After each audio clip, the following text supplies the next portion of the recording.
देखी तो आपने मिटोए चल मोबाइल धরে কই যাবো রে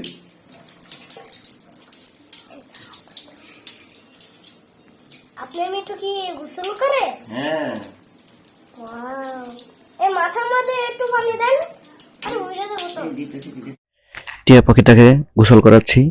দেখেন সে গোসল করতেই চাচ্ছে না, সে ঠুকর দিতেছে, সে বলতেছে গোসল করবে না। অনেক দিন হয়ে গেছে গোসল করানো হয় নাই, তাই তাকে গোসল করতে বাধ্য হচ্ছি, কারণ প্রচুর রোদ। তাই এই টিয়া পাখিটাকে আমি গোসল করাচ্ছি। সে আমাকে যদি একবার না দেখে সে চিল্লাফাল্লা করে খাঁচা থেকে বের হয়ে আবার আমার কাঁধে বসে সে বলতে চাচ্ছে যে আপনি কোথায় থাকেন, কই যান, কি করেন, আমাকে নিয়ে যান না কেন, এরকম কথাই সে বলতে চাই। আমি তাকে অনেক ভালো